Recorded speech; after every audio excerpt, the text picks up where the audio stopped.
Ah non. Non, vous n'avez pas rendez-vous avec une petite fille de 12 ans? Non. C'est votre sexe, monsieur? Ah non. C'est pas votre sexe? Vous n'avez pas une tache sur la cuisse gauche? Est-ce que ça correspond, oui ou non, à la tache qui est sur cette photo, monsieur? Ah non. Non, ça correspond pas, vous êtes sûr? Non. C'est pas vous, ça, monsieur? Mon compte a été piraté.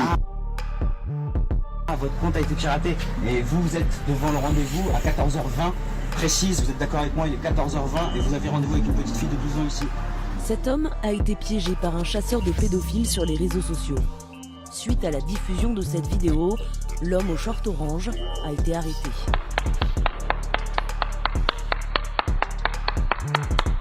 Depuis 4 mois, Steven Moore, ce chasseur de pédophiles, a créé un faux compte de petite fille de 12 ans sur Facebook. Une trentaine d'hommes est déjà entré en contact avec Alicia. What the fuck?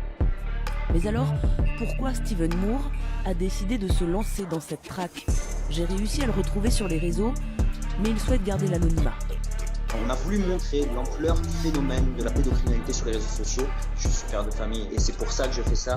Les prédateurs sont déjà dans la poche de vos enfants. Notre objectif est clairement d'aider la justice, de protéger les enfants. Sauf que ce phénomène qui se développe en France inquiète les autorités. Tout le monde est bon? Les groupes de chasseurs de pédophiles On y va. sont déjà très nombreux au Canada, aux États-Unis ou encore au Royaume-Uni, comme ici, au nord de l'Angleterre.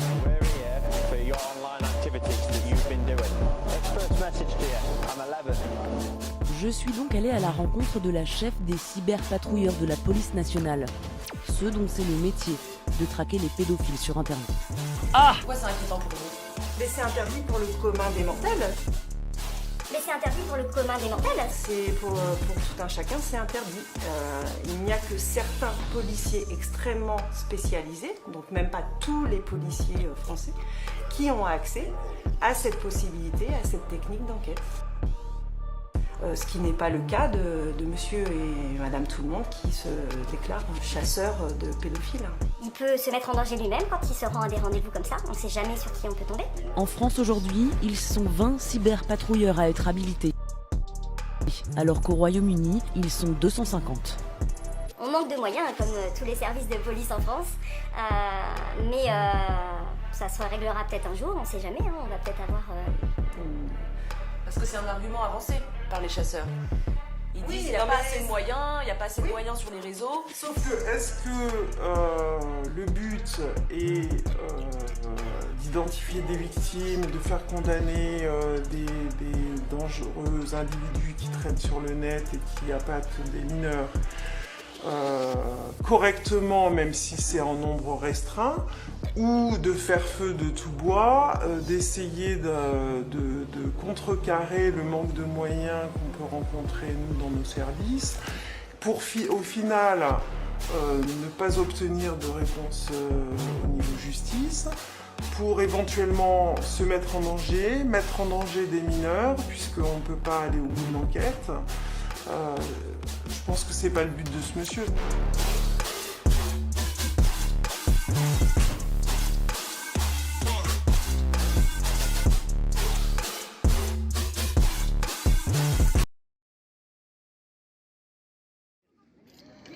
Monsieur Macron, bonjour. Vous allez bien? Oui, vous-même. Juste une question rapidement. À France Info, il a été dit qu'il y avait 20 cyberpatrouilleurs sur tout le territoire national pour protéger nos enfants sur Internet. Je voulais savoir ce que vous en pensiez, étant donné que, je ne sais pas si vous êtes au courant, la Team Moore a fait 14 arrestations en quelques mois de pédophiles. Je voulais savoir ce que vous en pensiez et en fait, je voulais avoir votre avis, puisqu'on peut mobiliser 1500 policiers et gendarmes sur quelques jours pour votre venue. Comment est-ce que vous trouvez normal qu'il y a 20 cyberpatrouilleurs sur tout le territoire national français pour protéger nos enfants sur Internet? Je voulais avoir votre réponse. Alors, sur la protection sur Internet, oui, la protection des enfants sur Internet. Alors, ce qui est désagréable, c'est que j'ai une lumière dans le visage là. C'est pas moi. Et donc, non, c'est vous? Oui, je me demande pardon. Non, mais parce que du coup, j'arrive pas Pardonnez-moi. Pardonnez-moi. Non, mais c'est une question importante. Oui, c'est une question très importante, je Je sais pas pense. si elle va m'intéresser comme ça. Dites-moi. Non, sur ce sujet, Oui. d'abord ça n'a rien à voir parce que c'est pas les mêmes personnes qui font votre sécurité dans la rue et qui font. Absolument. Donc, ce qu'on fait d'abord, c'est que c'est un sujet qu'on redéveloppe, côté civil comme côté militaire. Sur le cyber, j'ai remis beaucoup de gens sur le militaire. Deuxième chose, on change la loi. Et donc on met la responsabilité maintenant des auteurs et des plateformes. Jusqu'alors, quelqu'un qui vous harcèle en ligne, il n'a pas de responsabilité. Les autorités ont dit que ce que faisait la Team Moore inquiétait les autorités en fait. Le fait que des citoyens dénoncent des pédocriminels, ça inquiète les autorités. C'est ce qui a été dit sur France Info, c'est ce qui a été dit sur BFM Télé, c'est ce qui a été dit sur LCI. Si vous me trouvez un ministre qui a dit qu'il était inquiet par les dénonciations... Véronique Béchu l'a dit, Monsieur Guichard l'a dit sur BFM et sur France Info. Je voulais savoir ce qu'il en était. Est-ce que vous pensez vraiment que les citoyens qui dénoncent des pédocriminels sur Internet inquiètent les autorités? Je voudrais avoir votre opinion là-dessus. Puisqu'on a créé on a créé dans la loi des dispositifs qui permettent de protéger, qui permettent, un, d'activer la responsabilité des plateformes, et deux, de briser ces comportements. Donc c'est au contraire. Moi, vous allez mettre les moyens en place. Non seulement on va mettre les moyens en place, mais par rapport à ce que vous avez entendu, tous les gens qui sont lanceurs d'alerte sur ce sujet, on en a besoin. Et pourquoi vous ne proposez pas un cadre légal pour travailler conjointement avec ces gens-là? Mais le cadre légal, il est en train de discuter au Parlement. C'est cette fameuse proposition de loi que les parlementaires ont poussée, dite Avia. Et qui se bat aussi contre ces sujets. Tous les discours de haine en ligne et les discours de harcèlement. Donc on a votre engagement que vous allez faire quelque chose sur la question? Ah, mais c'est un engagement que j'avais pris, que j'ai déjà commencé à tenir, et sur lequel on a besoin... Sur tous les médias, il a été dit que ça a inquiété les autorités françaises, que des citoyens... Mais je ne sais pas dans quels médias vous avez...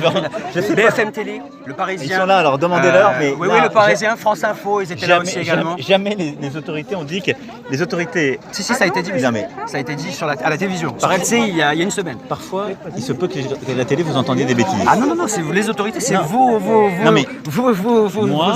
personnes qui ont dit ça, monsieur. Non, pardon. Si. Quand les journalistes disent quelque chose, c'est pas les autorités. Ah, Véronique Béchu, ça fait partie des autorités, monsieur. Non. Monsieur Guichard, c'est le responsable de la DCPJ, monsieur. Mais moi, ce que je suis en train de vous dire, c'est que nous, on a créé des dispositions pour lutter contre le harcèlement en ligne. Mais vous trouvez qu'il est normal qu'il y ait 20 cyberpatrouilleurs pour protéger nos enfants sur toute la... On continuera de le faire. Et plus il y a des gens comme vous qui s'engagent et qui dénoncent, plus c'est utile. Et donc vous pouvez dire ici publiquement qu'il y aura un cadre légal qui sera proposé pour ces gens-là. Non seulement, il y a déjà un cadre légal qui existe, il continuera d'y en avoir, et moi j'ai besoin de gens qui, comme vous, s'engagent, plutôt pour continuer à dénoncer et à aider nos enfants. Et donc vous vous engagez sur la question? Totalement. Publiquement, là, devant tout le monde? Exactement. Vous allez bien?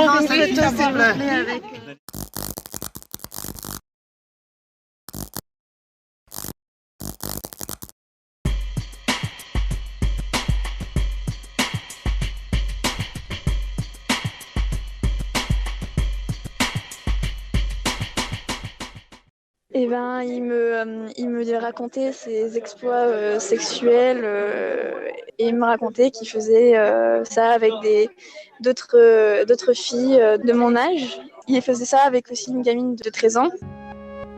Aujourd'hui, une vidéo un petit peu spéciale. Souvenez-vous, dans une de mes dernières vidéos, j'avais interviewé une jeune fille qui avait voulu parler des grooming gangs dans son école pour un exposé qui avait pour consigne l'obligation d'aborder un thème, un sujet qui fait polémique. Et comme vous le savez, sa professeure le lui a interdit parce que trop polémique, et surtout qu'il ne faut pas stigmatiser qui que ce soit, cela va de soi. Donc cette fille m'a recontacté parce qu'elle a des soucis.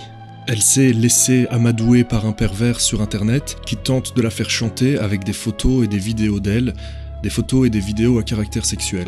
On a donc un jeune Casanova d'internet qui dans un premier temps se montre charmant, séduisant, romantique, et qui pousse progressivement des filles, certes naïves, à faire des trucs coquins devant leur webcam, et puis menace d'envoyer des vidéos et des photos prises à leur insu à tous leurs contacts. Quelle ironie parce que cette nana qui voulait parler des grooming gangs à son école se retrouve elle-même menacée avec une des techniques, une des méthodes qu'utilisent les grooming gangs en Angleterre, aux Pays-Bas et aussi en Belgique. Bon alors d'emblée, je ne pense pas que cette pourriture fasse partie de près ou de loin avec les mafias pakistanaises que je présente dans mes vidéos, et c'est très probablement sans le savoir qu'il utilise une de leurs techniques. On a des filles qui, parce qu'elles sont terrorisées à l'idée que des images gênantes d'elles puissent circuler sur internet et soient envoyées à leurs contacts, eh bien elles acceptent parfois de coucher avec un manipulateur pour que celui-ci garde le secret. C'est un mélange assez étrange de menaces et de manipulation sentimentale. C'est pour ça qu'on appelle ces gens-là des lover boys. Comme je l'ai dit, il y a plein de techniques, il y a plein de cas de figure, mais en voici une variante. Oui, et il faut d'abord comprendre le mécanisme. Les proxénètes agissent via les réseaux sociaux ou les applications de rencontres. Ils se font passer pour des jeunes et échangent des photos ou des vidéos personnelles à caractère sexuel avec des adolescentes. Et c'est à partir de là que le chantage commence. Gideon Van Aertsen de l'ONG Terre des Hommes. Ils se donnent rendez-vous en vrai. La victime se rend alors compte qu'elle est face à un adulte. Le proxénète lui explique qu'il a des photos ou des vidéos d'elle dénudée. Si elle ne veut pas que ces documents se retrouvent sur Internet, Elle doit travailler pour lui. Notre amie, dont je tairai le nom, a eu le bon réflexe de couper court à la discussion et de le bloquer. Elle a même supprimé son compte Facebook, mais ce mec a réussi à la retrouver et à continuer à la harceler. Voilà ce qu'elle a à nous dire. Oui, parce que c'est ce qu'il fait avec moi, c'est que il a des images de moi et il me fait du chantage actuellement pour en gros il m'a laissé un délai de quelques mois, donc jusqu'à septembre, pour le voir, ou alors que lui vienne me voir et qu'on fasse qu'on couche ensemble. Et du coup, je pense que s'il peut le faire avec moi, il peut le faire avec les autres filles, et dont cette gamine de 13 ans. Je pense que déjà, cette fille, elle devait être un peu fragile, vu son âge. Et à cet âge-là, on commence à peine l'adolescence, on est on tombe vite amoureux, et les hormones commencent à s'agiter à cet âge-là, hein, donc du coup. Et je pense pas que cette fille s'en rend compte de ses actes. C'est juste tomber sur la mauvaise personne, quoi. Alors, je vais m'adresser directement à toi. Je vais pas donner ton nom, et comme ta coupe de cheveux me fait penser à une brosse à chiottes, c'est comme ça que je vais t'appeler. Chère brosse à chiottes, la dernière chose dont tu as envie, c'est d'avoir quelqu'un comme moi sur le dos. Parce que dans les personnes qui regardent mes vidéos, il y a toutes sortes de gens, toutes sortes de métiers. Parmi eux, il y a des experts informatiques, des policiers, des pompiers, des militaires actifs, des anciens militaires. Mais il y a une chose qui nous réunit tous, je crois, c'est un dégoût profond pour les violeurs, pour les pédophiles. Et peut-être même plus encore pour l'inaction de nos gouvernements et de nos institutions judiciaires face aux gens comme toi. Toi qui menaces des jeunes filles pour assouvir tes perversions sexuelles et qui penses avoir le contrôle, tu dois te sentir fort en contraignant des gamines par la menace. Mais sache qu'il y a des gens qui n'attendent qu'une excuse pour se défouler. Une excuse comme toi. Des gens qui te feraient regretter d'être né s'ils en avaient la possibilité. Et je doute fort qu'on retrouve autre chose de toi que des dents au fond d'une cuve d'acide chlorhydrique. Alors je suis pas en train de dire que je vais envoyer qui que ce soit faire quoi que ce soit, je n'en ai ni l'envie, ni la possibilité, ni ce genre de contact. Tout ce que je dis, c'est qu'à ta place, j'écouterai avec attention ce que j'ai à te dire. Je sais que tu fais pas partie de ces gangs de violeurs, t'es tout juste un petit minable, un pervers solitaire sur internet, et voilà ce que tu vas faire. Tu vas arrêter ton petit manège, tu ne vas plus jamais recontacter ma jeune amie que tu menaces. Si tu la croises dans la rue, tu baisses les yeux et tu changes de trottoir. Tu vas aussi arrêter de manipuler d'autres jeunes filles sur internet. Tu vas rentrer dans les rangs et devenir quelqu'un de respectable, que tu le veuilles ou non, brosse à chiottes.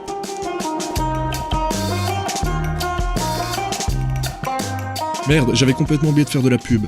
Alors, pour ceux que le droit intéresse, allez sur la chaîne de Dorian Manzoli. C'est l'avocat qui... C'est un avocat qui est dans notre camp, j'ai envie de dire, si ça veut dire quelque chose. Sinon, foncez voir la dernière vidéo du Corbac Réac, qui parle des réelles raisons derrière l'immigration de masse. Sa vidéo est factuelle, vulgarisée, courte et super digeste. Excellente vidéo. Si vous voulez un bon site d'information, je vous recommande Adoxa. C'est un site d'information généraliste, créé par des gens aussi révoltés que nous, et qui font un vrai travail d'écriture journalistique. En tout cas, ce site est tenu par Peter Colom et Gregory Ross, deux mecs qui sont excellents. Si vous avez envie de voir une vidéo intelligente, posée et sans haine sur le sujet pour le moins tendancieux du grand remplacement, je vous recommande vivement la toute dernière vidéo de Virginie Vota dans sa réponse à Natacha Polony. En plus de dire des choses qui doivent être dites, eh bien Virginie Vota en parle avec douceur, clarté et sagesse. En tout cas, on se retrouve très bientôt pour un nouvel épisode de Tranche de vie multiculturelle. D'ici là, passez tous une très bonne semaine. Ciao ciao.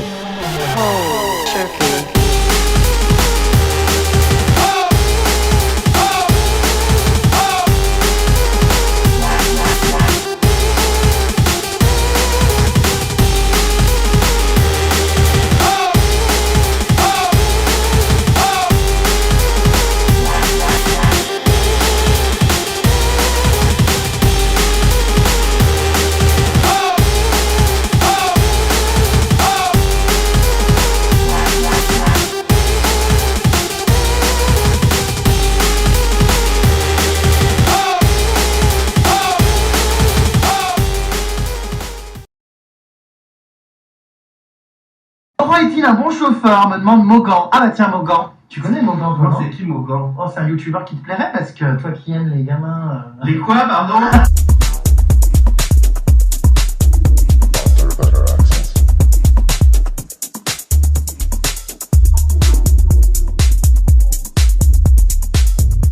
Je me rappelle, il y a quelques années, que j'avais eu un petit coup de gueule avec Jérém Star. En fait, j'avais vu une vidéo, un snap, que Babar avait fait de Chris, le sosie de Justin Bieber. Et il avait utilisé le snap de Chris et publié une vidéo où il était en train de lui mettre un doigt à l'arrêt de son cul. Et on voyait bien la tête de Chris qui était sous ou drogué. Enfin, il était pas dans son état normal.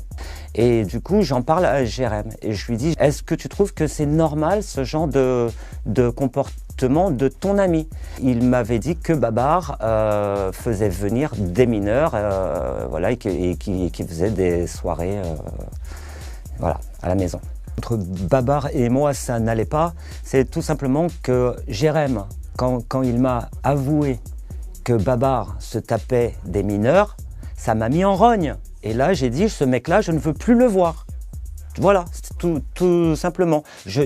Il est hors de question que je tourne une interview chez un mec qui est pédophile. Non, ça, je peux pas. Quand on te raconte ça, tu n'y crois pas vraiment. Ce sont des paroles. Donc, si on me demande pourquoi je ne parle que maintenant, mais c'est parce qu'il n'y a que maintenant que cette affaire a explosé et que je me dois de parler. Si je ne parlais pas, ce serait quand même bizarre. Je n'ai pas de preuves. Je n'ai pas de preuves. Tout ce que j'avance aujourd'hui, c'est ce que Jérém m'a dit. Je ne peux pas me prononcer, je veux dire, sur ces soirées, tout ça. Je ne me prononce vraiment que sur ce que Jérém m'a dit il y a quelques années par rapport à Babar. Maintenant, Babybel, je ne le connaissais pas et je ne peux rien dire dessus. Je suis là pour dénoncer, je suis là pour préciser quelque chose, un fait, une parole qu'il m'a dit. Aujourd'hui, si je me confronte à Jérém Star, il faudra qu'il dise vraiment en face que ce qu'il m'avait dit était faux ou qu'il était en train de rigoler. Moi, je rigole pas. Avec ce genre de fait, je ne rigole pas. J'ai parlé avec Laurent, donc, qui est l'ancien chauffeur de Jérém Star, Pupute, son surnom. Voilà. Nous avons échangé brièvement. Il m'a envoyé un bonjour, je lui ai répondu, je lui ai dit alors, t'as vu ce qui se passe avec Jérém Star? D'ailleurs, je dois avoir la conversation que nous avons eue. Je dis à Laurent que je vais bientôt dénoncer ce que je sais à propos de Babar. Et Laurent me répond, Babar, je le hais celui-là, Babar est sans doute le pire. La vérité finit toujours par se découvrir. À chaque jour suffit sa peine. Il ne faut pas chanter victoire en la bataille. Il n'est ni sourd que celui qui ne veut pas entendre. Chacun trouve chaussure à son pied. Le temps blanchit les têtes sans mûrir la raison. La vengeance est douce, qui va lèche, qui repousse sèche.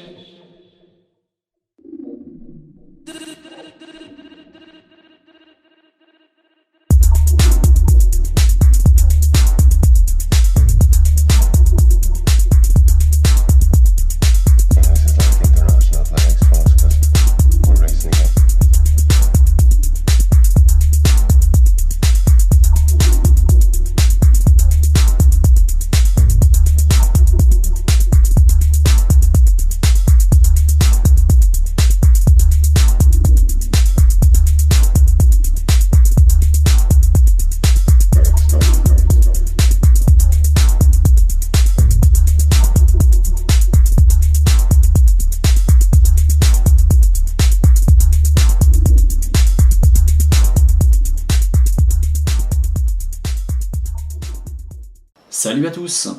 Certains d'entre vous le savent sans doute déjà, mais sur Wikipédia, la censure est tout simplement énorme. Et vous avez l'honneur d'avoir devant vous l'un des nombreux contributeurs qui ont été bannis de cette encyclopédie pour avoir voulu y insérer des informations compromettantes sur certains personnages connus. Pour illustrer cette censure, on va prendre le cas emblématique et indiscutable de la page Wikipédia consacrée à Jean-Luc Hennig, un écrivain et journaliste français qui œuvrait dans les années 70-80 pour promouvoir la pédophilie. Pour la petite anecdote, sachez que Jean-Luc Hennig réalisait, à l'époque où Libération faisait l'apologie de la pédophilie dans ses colonnes, une enquête sur les zoophiles heureux. Celui-ci a co-signé en 1979, aux éditions Recherche, Fou d'enfance qui a peur des pédophiles, aux côtés de Gabriel Maznev, qui est sans doute le plus grand militant pédophile que la France ait jamais porté, qui se vantait de sodomiser un gamin de 12 ans.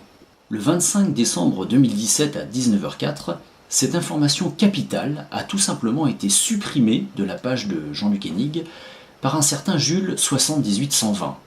Et à l'heure où je vous parle, donc le 27 août 2019, soit presque 2 ans après cette modification, Jules n'a toujours pas remis en ligne cette information. Une fois n'est pas coutume, on connaît l'identité de cet administrateur de Wikipédia, qui a eu droit à une belle publicité dans l'œil du 20h sur France 2. Il s'agit d'un certain Jules Xénard, qui se présentait à l'époque sur son compte LinkedIn comme un journaliste secrétaire de rédaction. Et voici comment il se présentait sur son compte Twitter. Contributeur et administrateur sur Wikipédia, gentil écolo radical le reste du temps, à gauche, journaliste de formation, critique, nuancé, des médias, gamer. Alors Jules, je m'adresse maintenant à toi, si par hasard tu tombais sur cette vidéo. J'avoue ne pas comprendre les motivations profondes qui te poussent à censurer cette information pourtant vraie, vérifiable et sourçable. Alors bien entendu, à ce propos, je vous propose un petit jeu pour vous qui regardez cette vidéo. Ce serait d'aller sur la page Wikipédia de Jean-Luc Hennig afin de tenter de remettre en ligne cette information capitale comme quoi il a signé un ouvrage pro-pédophilie. Évidemment, mon petit doigt me dit que ça risque d'être très difficile. Nombreux d'entre vous risquent de se voir censurés, voire même bannis, mais on retrouvera tout ça dans l'historique. Vous savez que sur Wikipédia, on retrouve tout dans l'historique, et je ne manquerai pas de faire une vidéo pour expliquer ce qui s'est passé. Donc le mot d'ordre à partir du moment où vous quitterez cette vidéo, c'est « à vos claviers ». En tout cas, Jules, n'hésite pas à me donner ta version des faits, ton droit de réponse, que je ne manquerai pas d'insérer dans la description de cette vidéo. Et si tu veux, tu peux même faire une vidéo toi-même et je la posterai sur mon compte YouTube. Pour finir, je vous invite à liker cette vidéo, à la partager, à laisser des commentaires, à vous abonner à ma chaîne, à me soutenir sur mon compte Tipeee. Et sur ce, je vous souhaite une bonne journée. It becomes just depressing. Yeah, because you're always seeing the bad side of humanity. You're seeing the low-level, nasty, difficult lives that many people lead. Bonjour tout le monde, aujourd'hui nous allons parler d'abomination de l'humanité. Bon, c'est vrai que ça ne change pas d'habitude. Ah là là, et dire que je devais pas sortir de vidéo avant plusieurs mois. Ouais, mais vu les sujets que je vais aborder, ça me semblait nécessaire de vous sortir ça le plus vite possible. Alors pourquoi cette vidéo? Tout simplement parce que YouTube est hypocrite, ou incompétent, ou pas très regardant sur ce qu'ils font. Ouais, je pense que c'est un mélange de tout en fait. Mais avant, regardons pendant quelques instants cette petite loutre qui nous détendra avant de taper dans le vif du sujet. Oh, elle est tellement mignonne, Je vais commencer cette vidéo en vous montrant quelques publicités qui sont apparues sur YouTube et que des abonnés m'ont envoyées et que j'ai moi-même eu la chance de voir. Waouh. Mais attention, je vous préviens, il va y avoir du partout. Oui, je me censure, vous allez voir que ça va vite devenir obligatoire. YouTube n'apprécie pas beaucoup, sauf quand ça les arrange, les demoiselles en petite tenue. Je comprends parfaitement que ce sujet peut être problématique pour certains d'entre vous, mais apparemment, ça ne l'est pas trop pour YouTube. Ouais, ça dépend des jours. Cette vidéo ne devrait donc pas être démonétisée, et vous ne verrez aucun placement de produit. Ouais. Les annonceurs, si vous passez par là, cette vidéo est top. En même temps, je me demande comment je pourrais faire un placement de produit pour une vidéo pareille. Ouais, ah si, peut-être pour les guillotines. Ouais, ça peut se faire. Rassurez-vous, je ne vais pas parler que de pornographie, je vais aussi parler de choses bien plus sombres. Vous pouvez vous inquiéter finalement. Je vais commencer avec quelques blagues, voilà, des trucs très légers, et puis après on va vite aller dans le fond du problème. Ouais. Voici le genre de publicité que nous pouvons retrouver sur YouTube, et que les enfants peuvent voir. Remarque, c'est plutôt dans le thème, voir deux enfants jouer avec un animal, je trouve ça franchement mignon. Alors bon, par contre je sais pas pourquoi est-ce que le gamin a le froc baissé, il y a sans doute une raison valable. En tout cas, mention spéciale à cette pub, il y a eu un floutage au niveau des fesses, et ça fait plaisir, parce que c'est pas tout le temps le cas.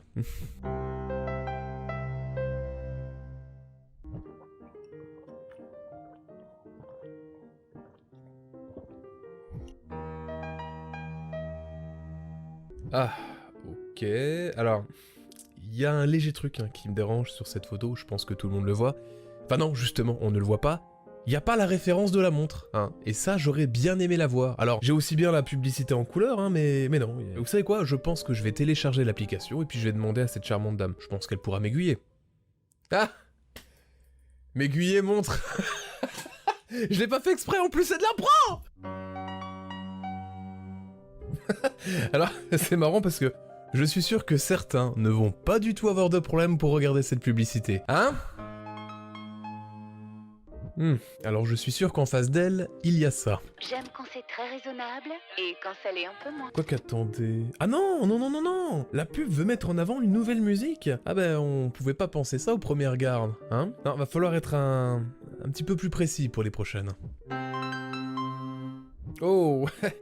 Oula, alors, quand je disais être un petit peu plus précis, je pensais pas forcément à ça, voilà. Alors, je pourrais bien vous faire écouter la musique, mais je sens que je vais me faire striker. Alors, non pas parce que c'est du contenu pornographique, non, parce qu'il y a des ayants droit. Eh oui, voilà, c'est le plus important pour YouTube. Ah, et ça c'est une pub pour... On voudrait toutes qu'une seule séance de sport suffise. Pour la mycose vaginale, c'est pareil. On pourrait croire, mais non. Bref, vous avez compris, il y a des gros problèmes de publicité sur YouTube. Et des pubs comme ça, je pourrais vous en montrer des tonnes. Et des trucs bien... Enfin, vous voyez ce que je veux dire. Goûtons tous ensemble à cette mélodie créée par l'artiste Mikhaïl Volokov, à l'occasion de cette publicité montrant la sensualité d'une charmante dame se faisant dézinguer. Petits et grands pourront l'apprécier sur YouTube. Mais ce qui m'a particulièrement bien énervé ces dernières semaines, c'est quand je suis tombé là-dessus. Je vous présente Dana Taranova, une jeune fille de 15 ans, originaire d'Ukraine, qui est depuis plusieurs semaines affichée sur une pub de rencontre en ligne, avec pour phrase d'accroche « Relation d'une nuit ». Pour rappel, elle a 15 ans. Je crois que cette application vise une clientèle assez spéciale, Vous voyez ce que je veux dire? Ce genre de personnes qui aiment bien regarder des vidéos avec des enfants. Cette application est trouvable sur Google Play, et je me suis permis de mettre un petit avis. D'ailleurs, en parlant d'avis, il y en a 5 qui datent du 24 janvier 2021 et qui sont tous à 5 étoiles. Étrange, j'ai l'impression qu'il y a eu un petit boost ici, non? L'application a été supprimée de Google Play quelques jours après, donc c'est bien, finalement... Il y a un impact, mais elle est revenue sous un autre nom, toujours en utilisant cette petite fille. Est-ce qu'il y a vraiment un système de vérification pour les pubs? Non, parce que là, j'ai l'impression qu'on peut mettre ce qu'on veut, en fait. J'avais mentionné sur Twitter divers comptes gérés par YouTube, et je n'ai eu comme réponse que ça. Une réponse automatique qui n'a pas répondu à ma question. Et puis en vrai, on commence à avoir l'habitude avec eux. Où est la vérification des pubs sur YouTube? Est-ce qu'elle existe au moins? Je me suis donc créé une nouvelle chaîne YouTube pour y diffuser ma première publicité. Ce visage doit vous être familier si vous regardez cette chaîne. Pour mon petit test, j'ai uploadé sur ma nouvelle chaîne une vidéo pornographique pour la mettre en publicité. Mais pas de bol, elle s'est fait strike à la minute où elle est sortie. Bah, c'est pas un problème, juste une perte de temps. Non, parce qu'il est vraiment incroyablement facile de contourner le bot de YouTube. Alors bien entendu, je ne vais pas vous dire comment parce que... il y a suffisamment de cul sur YouTube. Ouais. Après avoir modifié cette même vidéo, j'ai réussi à la mettre en ligne, celle-ci est maintenant disponible. Et à l'heure où je vous parle, cela fait des semaines qu'elle y est. Après la création de ma première publicité, il m'a fallu attendre à peine 5 minutes. Ouais, même pas 5 minutes d'attente. Je peux vous dire que c'est pas un humain qui a fait la vérification. Attention, roulement de tambour, ma publicité a reçu un refus de la modération, car il y avait du contenu pornographique et un point d'exclamation dans le titre. Mais alors... quel contenu pornographique la modération a détecté? Car ma vidéo n'a toujours pas de restriction, peut-être que c'est à cause des termes que j'ai utilisés. Je note tout de même que l'intervention de la modération m'a coûté 6 centimes d'euros. Si vous passez par là, vous pouvez me rendre les 6 centimes s'il vous plaît, parce que je sais que vous avez l'habitude de payer des amendes à des centaines de millions d'euros, alors 6 centimes, c'est pas énorme. Enfin bon, je vais faire d'autres tests. Ça n'a pas pris beaucoup de temps. Au bout de 4 tests, j'avais réussi à mettre une vidéo pornographique en publicité. Autant de vues? Waouh, c'est impressionnant. Pornographique? Non, c'est un bien grand mot. Plutôt à tendance pornographique. Là est la différence. Le robot a l'air de bien détecter tout ce qui est zizi, kékette et tétine. Mais alors par contre, tout ce qui est tendancieux ou qui a subi une modification visuelle, eh bien... pas du tout, non, ça passe sous le radar. Vous vous souvenez des publicités que je vous ai montrées en début de vidéo? Certaines ont subi des modifications que le robot ne détecte pas, mais l'œil humain, lui, comprend bien ce qu'il voit. Et je vois déjà les gens qui vont me dire, comme je l'ai vu sur Twitter... Ouais, mais Radzi, les publicités sont ciblées, voilà. Donc si t'as des publicités pornographiques, eh ben c'est que tu regardes du porno. Voici les catégories d'audience que j'ai visées pour ma publicité. À aucun moment j'ai voulu viser les gens qui regardaient du contenu pornographique ailleurs que YouTube. Et puis de toute façon je ne pourrais pas car il n'y a pas cette catégorie. J'ai donc la réponse à ma question qui est, les publicités sont-elles vérifiées? Eh bien... Bon... Un petit peu, mais il y a des failles, voilà. C'est vérifié, mais de temps en temps on voit pas. De temps en temps on accepte des trucs... voilà, des trucs que quand tu les postes, c'est la zonzon. Hein? Et c'est comme ça que tout le monde, même les plus jeunes, peuvent voir des publicités pornographiques. Il m'a déjà été possible de voir une publicité pour une application de rencontre, avec une vidéo montrant une nana qui avait l'air de prendre son pied. Et tout ça sur une vidéo de Fuse 3. Salut tout le monde, c'est Fuse. Je lui ai demandé les statistiques de sa chaîne, comme l'âge et le sexe de son audience, et on peut vite s'apercevoir que des mineurs pourraient tomber dessus. Surtout si ces derniers s'amusent à mentir sur leur âge pour avoir accès à du contenu pour adultes. Que fait cette publicité sur cette chaîne? Non, je reformule ma question. Quoi? Cette pub ne devrait pas être là. Comme cette publicité de charme qui est apparue sur la chaîne de Neo The One, qui a eu 16 ans il y a pas longtemps. Et joyeux anniversaire mon pote. Oui! C'est quand même marrant quand on y pense, que les créateurs de contenu peuvent se faire censurer à cause d'un morceau de poitrine ou d'un peu de sang, et que de l'autre côté, YouTube autorise des publicités pornographiques ou pédopornographiques et que certaines vidéos de cul arrivent à être monétisées. Ouais, c'est marrant. Et qu'il est même possible de voir des lives sans limite d'âge ou des nanas dans sa poêle. Ah ouais. Oui, je sais déjà ce que vous êtes probablement en train de vous dire. L'argent, le pouvoir de l'argent. Bien, je ne sais pas, mais il y a de sérieux problèmes. Je sais pas du tout comment est-ce que YouTube vont pouvoir en fait gérer ce genre de choses. Mais pas de panique, j'ai la solution. Vous en avez peut-être marre de toutes ces publicités de cul ou ces publicités d'arnaque. Eh bien, prenez YouTube Premium à seulement 11,99 € par mois. Alors certes, ça ne résoudra pas le problème, mais ça le masquera. C'est toujours ça. Merci beaucoup le bourgeois pour tes interventions qui sont toujours aussi pertinentes. N'empêche, je me pose une petite question. Il y a énormément de vidéos de cul sur YouTube. Il y en a des milliers. Mais alors pourquoi est-ce que ces vidéos sont acceptées et la mienne est supprimée? Franchement, je comprends pas. Pourtant j'ai mis un porno soft, Alors, je vais pas vous la montrer. Mais moi je veux faire l'amour! C'est vraiment bizarre, je me pose la question. Non mais vraiment, YouTube, si vous passez par là, s'il vous plaît, répondez-moi. J'ai vraiment besoin de réponses. Je pense que de toute façon, tout le monde aura besoin de réponses après cette vidéo. Vous savez quoi, juste... Attendez, je vais prendre mon téléphone et je vais faire appel sur cette vidéo. Voilà, je vais leur dire le problème, et puis on verra bien ce qu'ils vont me dire. Bonjour, puis-je savoir pourquoi ma vidéo n'est plus disponible, s'il vous plaît? Une suppression? Vraiment? Alors qu'il y a des milliers de vidéos de cul sur votre plateforme et parfois sans limite d'âge? Je demande à ce que ma vidéo de cul soit redisponible. Merci. Voilà.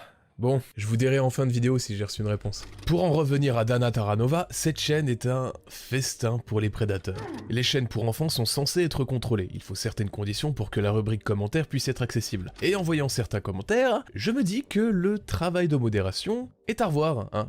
Il y a énormément de commentaires dérangeants. Quand nous prenons le temps de cliquer sur certaines photos de profil, nous pouvons clairement voir que ceux qui sont derrière ont un certain âge. Ces commentaires destinés à une petite fille de 15 ans sont déplacés. Bon, celui-là on est d'accord, il est un peu plus que déplacé. Et ce qui me fait peur dans tout ça, c'est que la plupart reçoivent un cœur, une sorte d'approbation de la part du gérant de la chaîne. Mais alors, qui est le gérant de la chaîne? Qui est cette personne qui ne prend pas la peine de traduire les messages avant de les adorer? Probablement un adulte. En regroupant toutes ces chaînes, plusieurs vidéos sortent par jour. Ça peut être 2 à 3 vidéos qui sortent dans la même journée. Tout cela en gérant un compte Instagram, Like et Telegram. C'est impossible pour une petite fille de 15 ans de gérer une affaire pareille toute seule. Alors c'est bizarre, parce que ça like les commentaires de prédateurs, mais ça censure les questions concernant l'âge de la fillette. Pourquoi? La modération de la chaîne a-t-elle peur que Dana soit trop âgée pour les spectateurs? Le 6 février, la chaîne de Danatar Jim comptait au total 153 vidéos. Et je les ai vérifiées une à une pour savoir laquelle avait la section commentaires. Sur 153 vidéos, 34 n'avaient pas de section commentaires, alors que 119 vidéos l'avaient.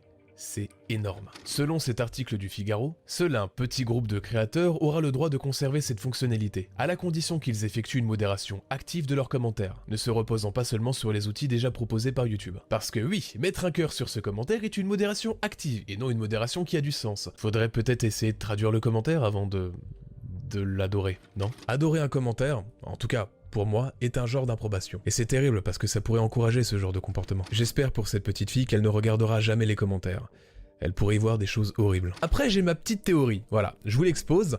Je pense que la modération de cette chaîne se base sur celle de YouTube. Il y a bien une raison à mes dires. Ces dernières semaines, j'ai fouillé au fin fond de YouTube, dans les recoins les plus obscurs, et je peux vous dire que j'ai vu des choses terribles. Il est évident que je ne vais pas vous montrer tout ce que j'ai vu, mais vous le raconter avec quelques extraits images et vidéos floutées. Ne t'inquiète pas, ça va bien se passer. YouTube grouille de vidéos pornographiques. Je ne parle pas de dizaines ou de centaines de vidéos, mais des milliers. Des vidéos qui sont accessibles avec des simples recherches. Pendant l'écriture du script, je ne voulais pas vous montrer comment y accéder, mais peut-être qu'à cause de ça, YouTube mettra de l'ordre dans tout ce bordel. Bien entendu, si vous craignez ce genre de choses, n'y allez pas. Alors il y a tout. Par exemple des milliers de comptes qui spamment du porno à longueur de journée, ou alors des comptes à plusieurs centaines de milliers d'abonnés validés par YouTube qui mettent des miniatures quelque peu olé olé. Je vous préviens, c'est un vrai petit marché, vous allez trouver ce que vous voulez. Voilà, on va prendre 3 melons. La plupart des vidéos sont accessibles aux enfants, certaines vidéos n'ont même pas de limite d'âge, d'autres arrivent même à atteindre des millions de vues. Et il n'est pas impossible de voir quelques vidéos pornographiques monétisées. Je me demande ce que penseraient ces marques-là. The Adpocalypse. Mince alors, YouTube veut pourtant protéger les enfants de ce genre de contenu, non? Ah si, ils l'ont même encore plus affirmé après s'être pris une petite amende de 155 millions d'euros pour avoir enfreint la loi en exposant les enfants à des vidéos inappropriées ou en collectant des données personnelles les concernant.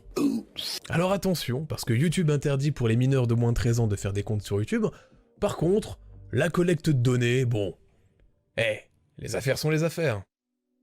Bon, et bien maintenant je vais parler de pédopornographie qui est disponible sur YouTube. Bien entendu, je vais tout censurer, vous n'allez rien voir de choquant. Voici 2 vidéos pédopornographiques qui ont un peu plus de 3 millions de vues. Statistiquement, c'est pas mal, c'est mieux que Norman. Bon, maintenant une blague sur les noirs. Et allez, sans mauvais jeu de mots la petite sœur qui a aussi des stats de malade. Si YouTube veut protéger ses utilisateurs et surtout les enfants, pourquoi est-ce que ces vidéos sont encore là? Avec autant de vues, vous allez pas me faire croire qu'il n'y a pas eu de signalement quand même. Bien entendu, ça serait de la mauvaise foi de dire que YouTube ne fait rien, mais c'est beaucoup trop lent, surtout pour des vidéos pareilles. Et c'est tellement facile d'avoir accès à ce genre de contenu. C'est dégueulasse. Le roi des rats avait lors de 2 vidéos fait mention de la recherche webcam vidéo from. Il était possible de voir des milliers d'enfants quasiment dénudés. YouTube avait fait le ménage après ça, mais ça existe encore. Des vidéos qui datent même de plusieurs années ont été réupload. On peut le savoir grâce au titre de celle-ci, qui indique la date de quand elles ont été tournées. Dans mes recherches, j'ai même trouvé une chaîne YouTube qui se spécialise dans le réupload de vidéos avec des enfants. Des petites filles qui dansent, qui vont à la piscine, qui font du yoga ou de la gym.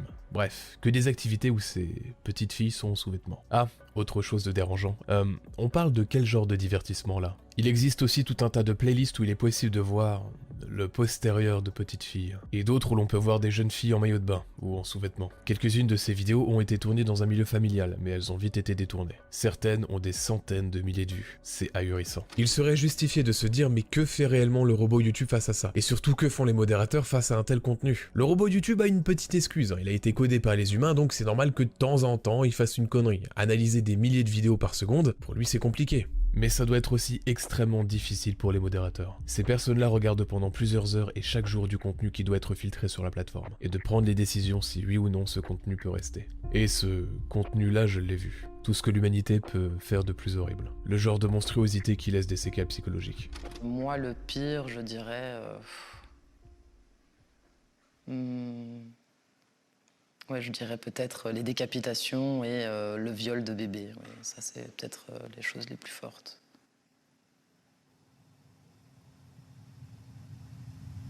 Ça peut être difficile de croire que de telles choses sont hébergées sur YouTube, mais c'est bien le cas.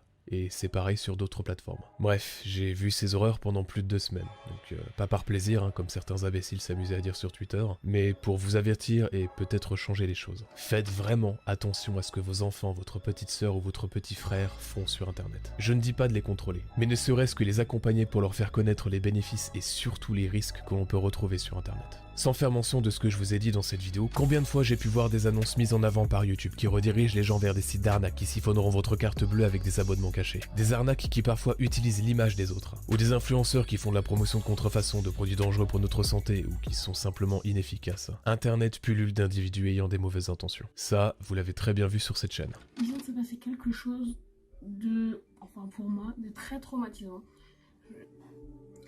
J'avais mis mon snap en barre en description.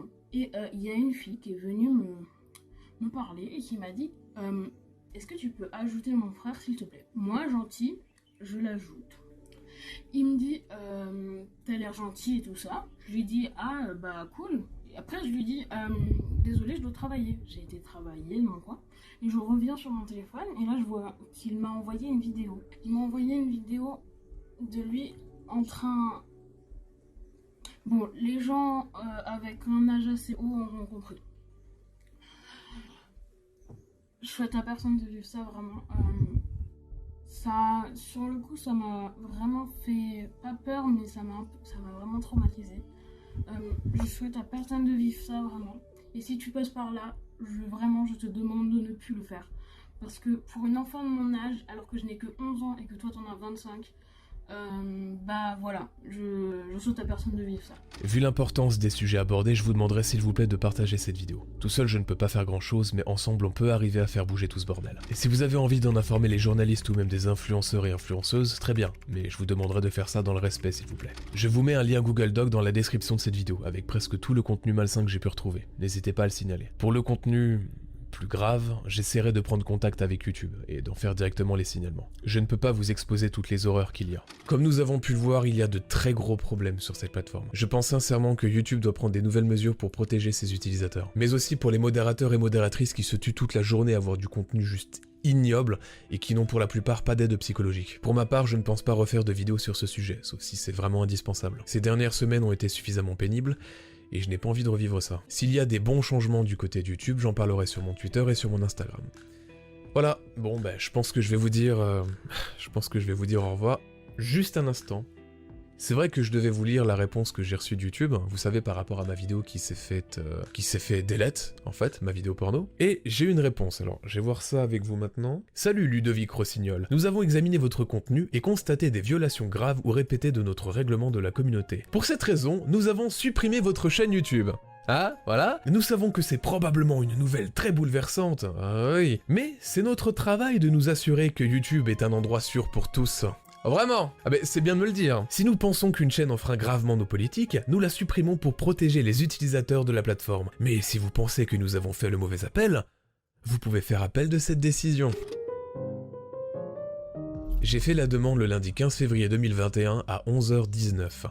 J'ai reçu une réponse à 11h21. Ma chaîne s'est faite supprimer par un bot en même pas 3 minutes, en raison de manquements graves ou répétés au règlement de YouTube concernant la nudité et le contenu à caractère sexuel. Bravo YouTube! Quelle efficacité! Avec cette action, on peut en conclure beaucoup de choses, hein. Vous savez quoi? J'aimerais bien avoir votre avis dans les commentaires sur toute cette affaire. Bon, je pense plus ou moins ce que vous allez dire. Après, peut-être que je me trompe, hein, ça se trouve je vis dans un pays de bisounours et tout ça, c'est peut-être trop pour moi, hein. Je sais pas. Bon, je vais vous laisser, hein. Et puis, passez une bonne journée. Salut. Hi, internet friends. There is a pedophile ring on YouTube. There's no other way to say that. There's a pedophile ring on YouTube, and do you remember when Molly, who helped reveal Twittergate, this entire pedophile ring that existed on Twitter, about 20,000 accounts, all sharing child porn out in the open through a series of hashtags, and people, some of these accounts had like 25,000 followers. They were retweeting and liking this kind of content, no problem, and they weren't being banned. But the second you share an opinion that doesn't match Twitter's about politics, you're banned. You have like 100 followers, bye. And Molly got in trouble. She got banned off of Twitter for sharing this information, for revealing that Twitter had these accounts and were doing nothing about it. Molly revealed to me not too long ago that there was a similar situation with YouTube. Not that YouTube is aware. If they are aware, I don't know. But predatory accounts exist on YouTube. They act as aggregators for these videos that children upload to the internet, or who knows if children upload them to the internet. They're videos of children in precarious positions where they are scantily clad, or like their legs are open and you can see their underwear. There are aggregators of that on YouTube with hundreds of subscribers, with monetized videos. Do you know what it has to take for you to monetize a video? You have to submit your tax forms, you have to submit your full name, you have to submit your social security number. I mean, YouTube has all the information on these predators, and they're here. I'll show you their account. So today on the Pizzagate subreddit on Vote, someone revealed that when you type in webcam video from on the YouTube search bar, it comes up with all this webcam footage of children. And the children are same thing. Precarious positions with, they're like opening their legs, and I'm not even gonna show that on here. Obviously, like, I can't show that kind of content on here. I just cannot. Like, I would get ripped off YouTube if I showed that kind of content. And these videos have millions of views, thousands of comments. I've gone through the comments and looked at the people posting really nasty comments who are clearly predators, who are clearly pedophiles, and they are the same kind of predatory accounts that aggregate and like and have these playlists of these children. You can say all day that this has nothing to do with Pizzagate, but clearly it has everything to do with Pizzagate, because there is a pedophile ring out in the freaking open on YouTube. It's not even hidden on the dark web. It's not, you can see it right here with just a simple Google search. That's all it takes. Who's watching these videos? Who's commenting on these videos? Who's letting their child upload and monetize these videos? Or are these videos taken from someone's computer? Are they taken, like, do these children know these videos are being uploaded? I have a lot of questions for YouTube, and I don't think they are ignorant to this, because look at these videos. They have hundreds and thousands of views. Someone has flagged these videos before for inappropriate content. Did YouTube look at it and look at the comment section and say, okay, we'll keep it up. Gotta get that ad revenue. But the second one of us uploads a Pizzagate video to YouTube and we get flagged for some ridiculous reason, even though we're not making allegations, we're just talking about a theory, our videos get ripped off the internet and get strikes on our channel.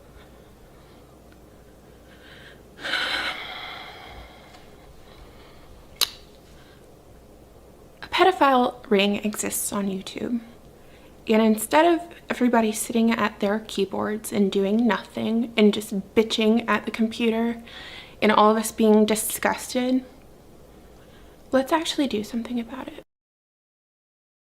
Salut tout le monde et bienvenue sur Demos Kratos. Le 30 décembre et le 12 janvier, le youtubeur Le Roi des Rats a sorti 2 vidéos qui expliquent que YouTube est infesté de pédophiles. Ces vidéos reprennent des informations divulguées d'abord par des youtubeurs américains, montrant ainsi que le problème est international. Des journaux comme Slate ont relayé l'affaire, mais je suis étonné de voir que ça n'a pas fait grand bruit dans le reste des médias.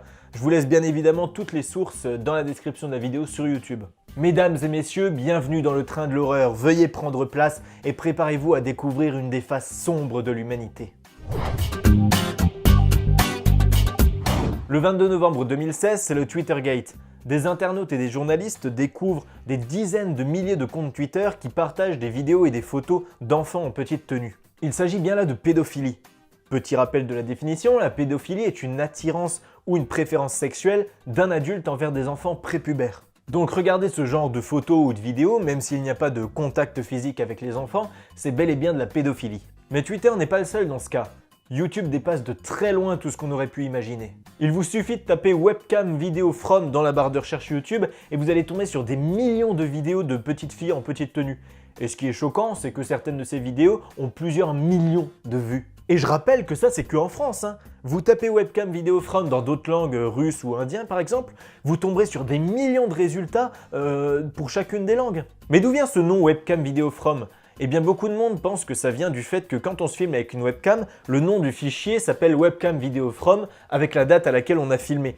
Et vu que ces vidéos sont mises sur YouTube sans que les personnes prennent le soin de changer le titre, eh bien les vidéos s'appellent webcam video from avec la date. Et depuis un certain moment, c'est devenu des mots-clés pour toutes les personnes qui désirent voir des vidéos à caractère pédophile. Il y a carrément des chaînes qui publient des vidéos de ce type au moins une fois par semaine, et le pire, c'est vraiment les commentaires sous les vidéos. Je vais vous lire certains des commentaires que j'ai trouvés sous ces vidéos pour vous montrer un peu que c'est pas des personnes saines d'esprit qui regardent ce type de vidéos. Et je rappelle bien, qu'il s'agit de filles qui ont à peu près 10 ans maximum. Les filles, vous êtes tellement sexy, j'adore. Laisse-moi sentir ton corps. Waouh, on ne peut qu'aimer ces petits ventres plats. Ça, c'est des seins parfaits, pas de soutien-gorge et je parle pas des tétons. Je suis pas encore tombé sur mieux. Mon seul reproche porterait la qualité de la vidéo. Vous imaginez ce que ça pourrait donner en 1080p? Putain, mais le mec râle carrément parce que la vidéo est pas en 1080p. Mais je crois que le pire dans l'histoire, c'est que les vidéos sont monétisées. J'imagine que beaucoup d'entre vous ne savent pas comment fonctionne la monétisation sur YouTube, donc je vais vous faire un résumé rapide. Premièrement, il faut donner à YouTube ses coordonnées bancaires, son adresse, son nom et son prénom. Donc YouTube sait qui tient ces chaînes pédophiles. Deuxièmement, la vidéo ne doit pas contenir d'images ou de sons qui ne sont pas libres de droit. Troisièmement, la vidéo doit respecter la charte YouTube, ce qui inclut les vidéos à caractère sexuel et bien plus encore les vidéos à caractère sexuel pédophile. Donc est-ce qu'on peut m'expliquer pourquoi mes vidéos de Demos Kratos se font démonétiser parce que je parle de politique et que YouTube n'aime pas ça, mais que par contre les vidéos des pédophiles, ça passe très bien? Beaucoup de youtubeurs influents ont partagé ces révélations et YouTube a supprimé beaucoup de vidéos. Mais le truc, c'est que chaque jour, il y en a des nouvelles qui apparaissent et qu'en quelques semaines, elles font des centaines de milliers de vues. Tout porte à croire que c'est pas un réseau organisé, mais plutôt des individus isolés qui mettent ces vidéos sur leur chaîne avec les titres Webcam Video From parce qu'ils ont compris que ça marchait comme ça. Mais la véritable question, c'est est-ce que YouTube avait connaissance de tout ça? Beaucoup d'indices nous laissent supposer que oui. Premièrement, les vidéos sont monétisées, donc vérifiées par YouTube. Deuxièmement, quand vous tapez Webcam Video From dans la barre de recherche YouTube, YouTube ne vous propose pas les recherches que les autres utilisateurs font généralement, alors que pourtant il y a des centaines de milliers de personnes qui tapent ces mots-clés. Donc ça veut bien dire que YouTube a caché délibérément ces mots Webcam Video From. Troisièmement, la plupart des vidéos ont soit dans la description, soit dans les commentaires, des liens ramenant vers des sites pédophiles ou proposant les services de prostituées enfants. Voilà, donc bon, c'est très clair, c'est des vidéos à caractère pédophile, hein. Je veux dire, on a tous les indices qui nous le montrent. Alors qu'est-ce qu'on peut faire à notre niveau pour combattre ça?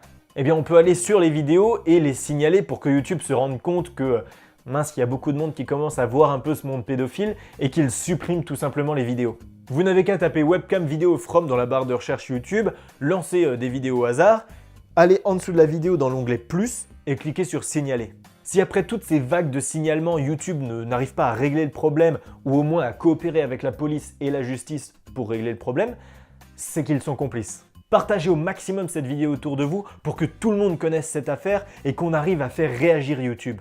Vous pouvez aussi vous abonner à la chaîne YouTube Demos Kratos pour ne pas louper les prochaines vidéos. Merci d'avoir regardé jusqu'à la fin et à demain!